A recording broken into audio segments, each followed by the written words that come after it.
Hi everyone, welcome back to my channel.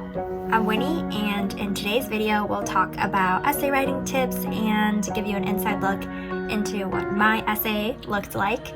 I know you guys must be super stressed out and busy with the end of the year coming and all the school deadlines rolling up. I think regular decision is in January, if I'm correct. But yeah, I hope this video helps reassure you and also gives you some kind of inspiration into how to edit your writing and do last minute revisions or grammar checks and proofreading. So I'll be reading what I wrote for the Common App that got me into Ivy League schools and like UChicago, UPenn. So the Common App is usually sent to every single school, as I'm sure you're familiar with. So let's get started. The prompt for mine was, describe a place or environment where you are perfectly content. What do you do or experience there, and why is it meaningful to you?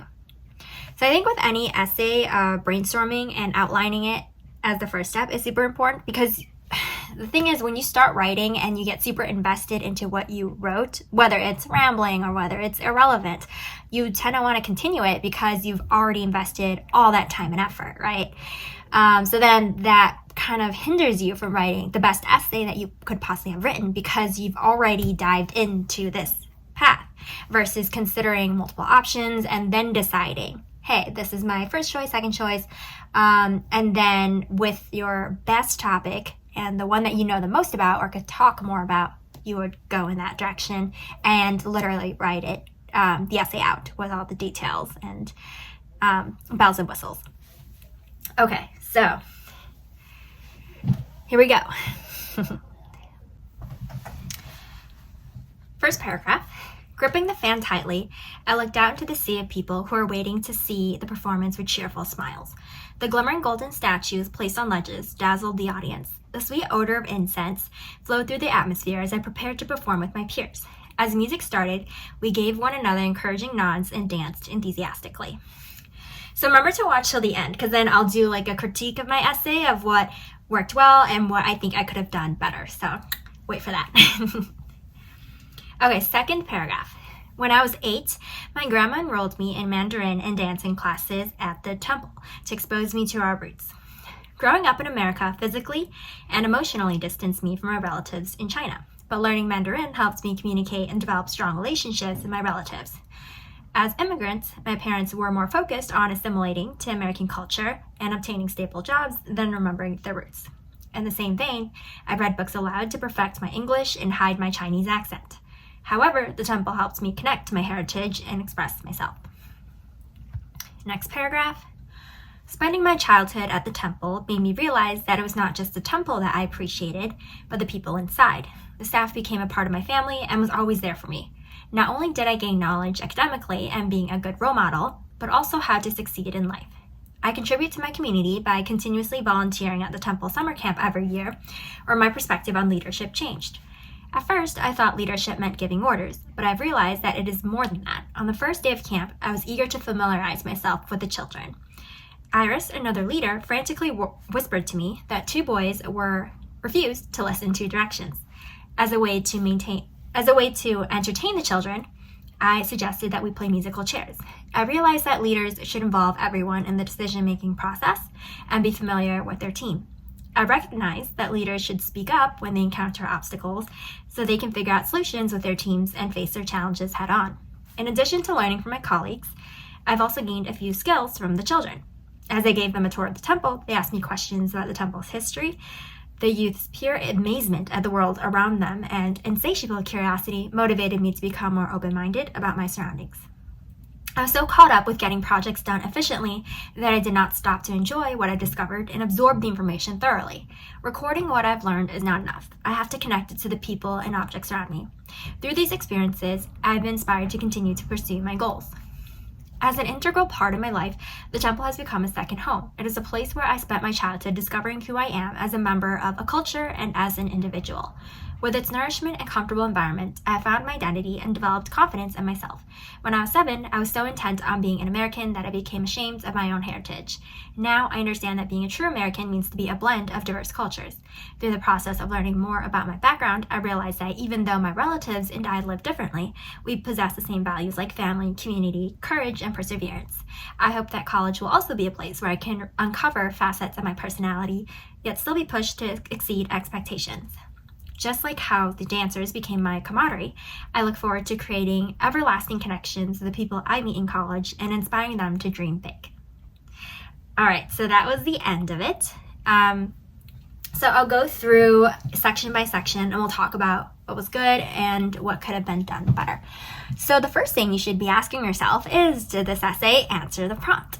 And I think sometimes when we write, we start going on to tangents or thinking like here and there. So did it answer the question?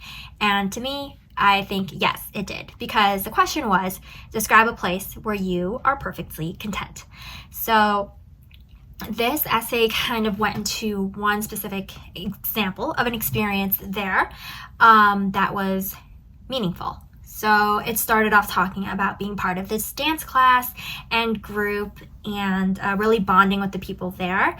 And then the experience was that in this temple, not only did I get to experience like learning the arts, dancing, but also learning a language, Mandarin. All of this became part of my experience as like a piece of my identity and learning more about my culture and where I came from. So I think that was very well written.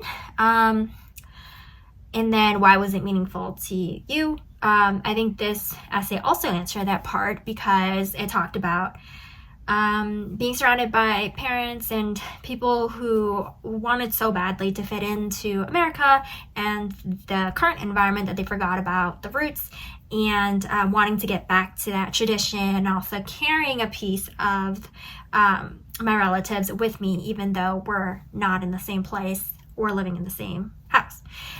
So I think, yeah, I did. Okay, so now with the introduction, I really liked the hook for the intro because it was very interesting, because you're being like immersed in this, pulled into this environment. You're like, where are we? What is happening? What's going on? And the description is very detailed and it's nice.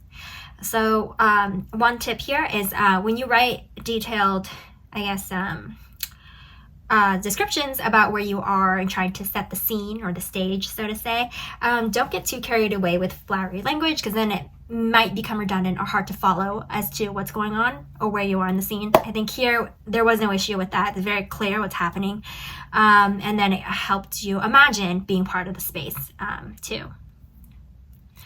So then I think with the transitions, they were fine. The next paragraph was talking about background, like kind of similar to like, tell me about yourself, like who are you, who is in your family or like orbit, and talks about how I got to where I am today from my relatives moving here and being an immigrant, and then that process of assimilating.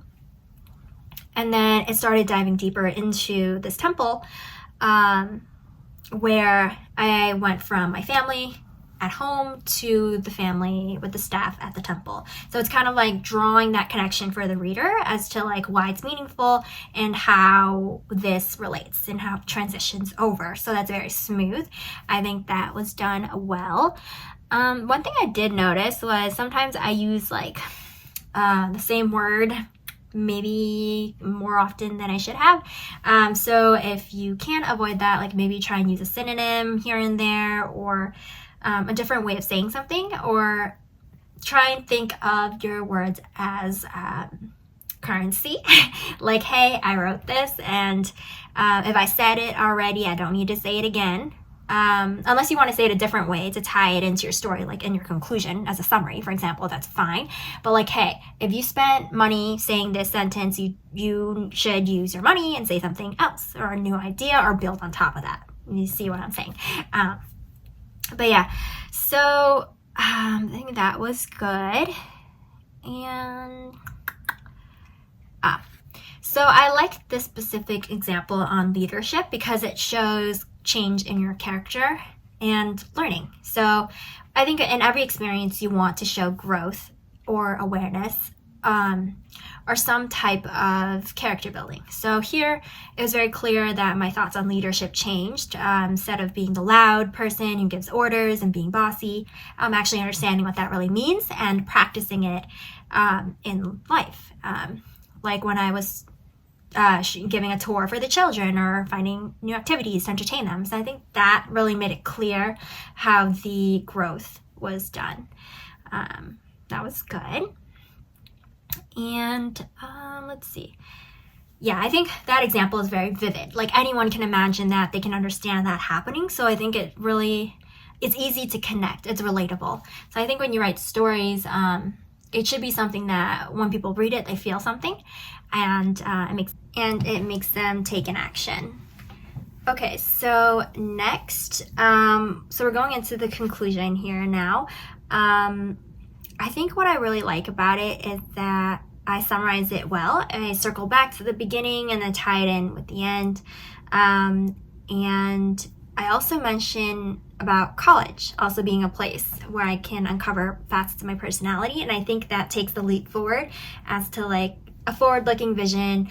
Here's who I am now, who I was before, and who I want to be in the future, and it really carries that thread through. So with the story, I think you should try and show like your past, present, and future self if you can. And I guess that's the way I structured it. I think you could also like hone in on one specific example if that's what you want to focus on. So it depends on what your essay is about. But yeah, and I like the last sentence. I think for every essay, the last sentence, the last few words, or the first few words are very memorable in people's minds. So you want to make those perfect as you can. I think that's very good to end with inspiring others to dream big. So it's not just myself, but also thinking about others. So yeah. So I hope this was helpful, and if you have any questions regarding essay writing or applying to colleges, or if you got waitlisted or any other concerns, feel free to comment below and I will answer them.